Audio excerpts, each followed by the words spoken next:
Hello, true believers. Welcome to my channel, Mr. Miracle Comics. My name is Dave, and today we have 5 more undervalued comic books to take a look at. Man, we are just going to dive right into our list today. Um, First book on our list, little obvious, but I think it still flies under the radar. People just don't see the potential, I think, of this character showing up.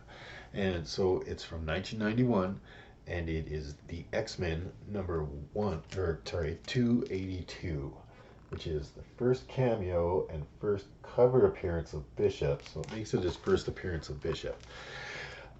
I think if they're going to have a X-Men property show up into the MCU, Bishop is primed to show up into that. Time travel guy. If the Kang rumors are true, it's going to connect in with all that time travel stuff with Hank Pym and Ant-Man and whatever the Avengers were doing. It's going to tie in with Kang. He's a time traveler. Cable's a time traveler. We've already seen Cable, but he fits the Disney narrative of how they want Marvel to present their characters and what they want their characters to be. And I think Bishop, really, really good choice. Still can pick up this issue for, like, I bought this just the other day for $10, right? So I looked on eBay. $10 to $15 seems to be about the going rate for this issue. If you want to get 283, which is his first full interior appearance, that's a good idea as well. That one is also around 10 to $14. But I think this character has a lot of potential to show up in the MCU once the X-Men and the mutants and everything are brought into it by Disney and Marvel Comics Studios. So easy pick for $10. This is a near mint copy. I know there was a high print run on this. This will never be, the hugest money comic ever. But I think Bishop could really show up and be, a focal character in the whole idea and the whole narrative behind the mutants and the X-Men and time travel and all that stuff. So you can still buy this now for, relatively cheap at $10 for a near mint copy. So again, from 1991, it is the Uncanny X-Men number 282, first appearance, first cover appearance, first cameo appearance of Bishop. A lot of potential, I think, for this book. All right, so number 2 on our list, and this one is a far out spec, and I can't tell you guys why I know this is a good pick, but it is a good pick, and I suggest you take a look around, and if you come across this book, grab it.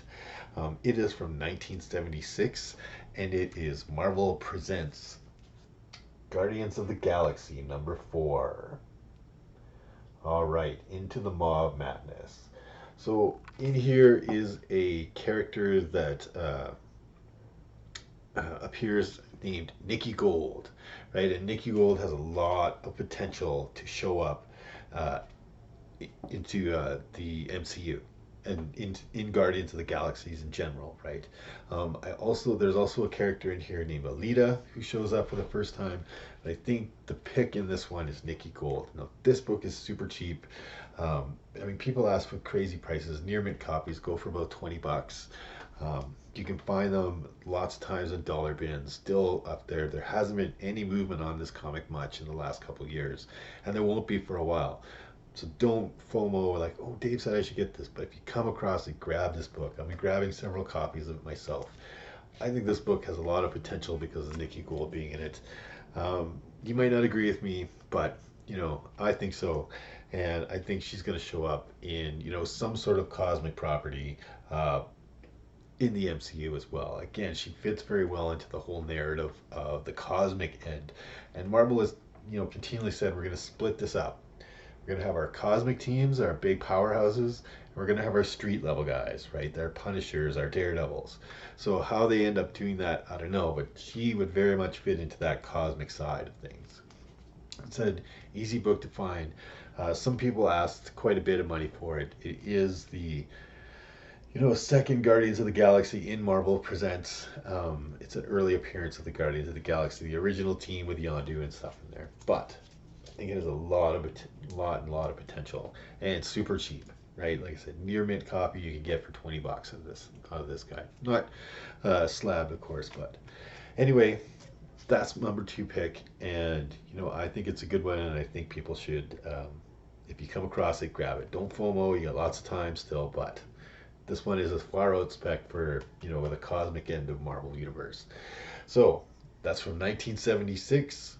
It's Marvel Presents #4, Guardians of the Galaxy. All right, first appearance of Nikki Gold, first appearance of Alita. Okay, getting onto the list here. Let's go with another X-Men book.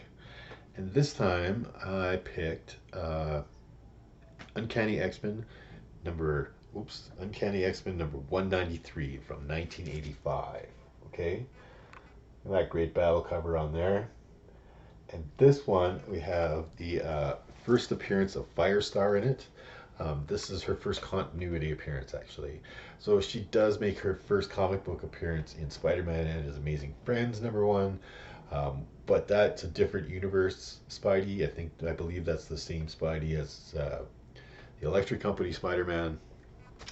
But so this is her first in true Marvel continuity. Do I think Firestar has a good chance of showing up as an X-Men? I sure do.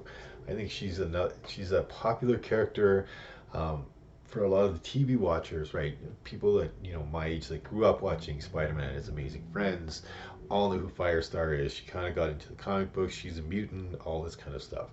So a lot of people there's a lot of these out on eBay. There's a lot still listed, and they fall into the price of somewhere. Let me just take a look at my notes here. Yeah, it's about a $10 book, $10 to $15, depending on what you are. Now, I've seen some 9.8s of this book go for quite a bit, but you can still get near mint copies in raw condition, like for $10, $15. If you do your shopping, probably even less than that. But I think Firestar is a good pick for the MCU. I think she has a lot of potential again as a mutant. They're going to try and pull a lot of female mutants into this, right? They don't want to just have the big boys club all the time, right? We want to bring in some of the women who are tough and strong, mutants, team members stuff. So look for Storm, look for Firestar, look for Rogue, those kind of appearances, right? So this guy from 1985, it is the Uncanny X-Men number 193. First appearance of Firestar, who I also think has a lot of potential. Look to pay $10 to $15 for this guy. All right, near mint copies. Rough. Okay, so #4 on our list. And I like this pick a lot. This is a Star Wars pick. You guys all know I'm a big Star Wars fan, so I'm always going to pick some of these books. So this book is from 1995. It's a Dark Horse Legends Star Wars, and it is Star Wars Heir to the Empire #1. And this has, like I said, it's from 1995. This has the first appearance of a Jedi warrior in it, Mara Jade. That's good. That's nice to have her first appearance. But the really big first appearance in here that I'm betting on is this guy you can see up here on the cover, and that's Trawn. So if you're not familiar with who Trawn is, maybe you caught a little glimpse of him in the Clone Wars. He was in the Clone Wars. He's the Blue Admiral guy. If you're a big Star Wars fan and you're a reader of the novels, he's had 2 best-selling trilogies, and Heir to the Empire was also a best-selling novel that he was in. So he's had about 7 best-selling novels, all centering kind of around Thrawn, or at least having Thrawn as a major character in them. So books are great. He's actually a really big fan favorite of a lot of people. I'd say, non-Jedi characters, he's right behind Boba Fett, as popularity, right? Maybe Mando has got a little bit above him now after the Mandalorian came out, but Thrawn is a very, very, very popular character. I said they threw him into Rebels. I think it was Rebels that they threw him into a little bit, and he's one of those characters that actually made it to the other side of Rebels, right? He survived. So we know he still exists in canon, in Star Wars. He's still alive after Clone Wars, after Rebels. Not sure where he's gone to in between, Rebels and, current movies. So I think he has a big potential to show up. Like I said, Disney has big, big plans to expand the Star Wars universe in all kinds of directions. Novels, movies, streaming shows, comic books, you name it, they are going nuts. And I think Thrawn has, a big popularity, fan base pushing behind him already, and Disney is going to want to use him. And he is bad ass, man. If you don't know Thrawn, if you haven't read the novels, I highly recommend you read those novels. But he is definitely a fan favorite, and very much will show up. It's almost a guarantee at some point we're going to see Thrawn. Right now, you can find this book, $40 to $50, generally in a near mint condition. I have seen a 9.8 of this book sell for over, close to $1,000, right? So when we see those 9.8s, we talked about this before. We see those 9.8 slabs really starting to hit high marks. We know that all the raw books and the lower grades or whatever you're trying to find is gonna start to jump too. It's gonna get pulled up. So this book is already starting to rise. This is one that you would probably want to grab sooner than later here. It's a great pick, I think, because Thrawn has I think he's pretty much a lock to show up in some sort of Star Wars property here in the near future. So, from 1995, it is Star Wars Heir to the Empire from Dark Horse. Look to pay around $40 to $50. First appearance of Mara Jade. First appearance of Admiral Thrawn. Excellent. All right, so this one's going to take a little bit of an explanation. So, Ahsoka Tano, we're going to do another Star Wars one. Ahsoka Tano, Ahsoka Tano, Ahsoka Tano. That character has gotten hot. So, her first appearance, guaranteed lock, Star Wars The Clone Wars, #1 from 2008 Dark Horse Comics. Not an undervalued comic, okay? Not at all. It is, skyrocketing in price, that comic, because of Ahsoka Tano. Second appearance is often mistaken, and her second appearance actually shows up here in this book from September 2008, and that is the graphic novel Star Wars The Clone Wars, Shipyards of Doom. So this is a graphic novel, right? You can see that it's a graphic novel in here. It's a little bit of a smaller format. It's still considered a graphic novel. This is her second appearance. Here she is on the cover, so that's her first full cover appears here. Now, if you go on eBay, you're going to find this book somewhere in the $5 range.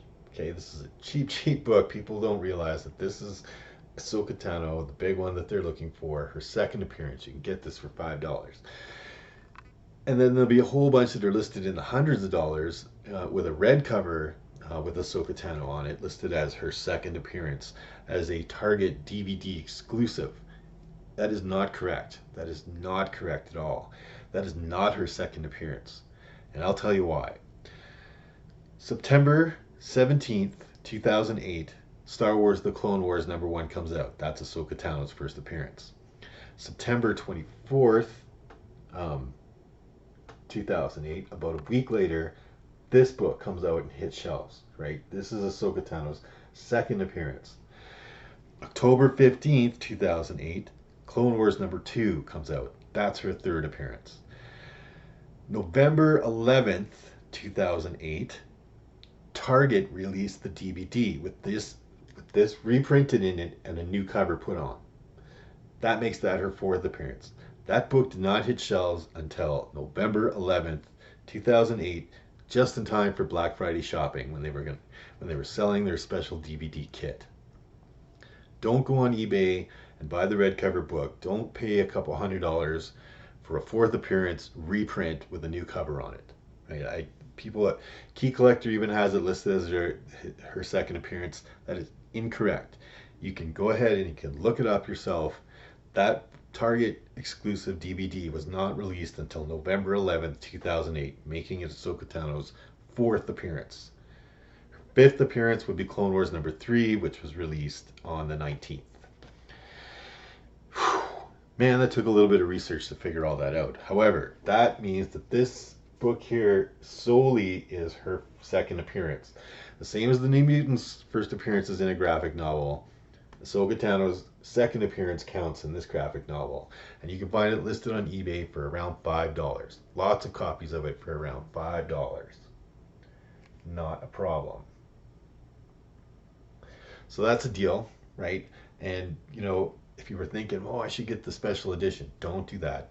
Please don't do that. I just wanted to bring that up for people, so I don't want anybody going out there and buying an overvalued comic. Right? Maybe I should do a special on overvalued comics one of these times.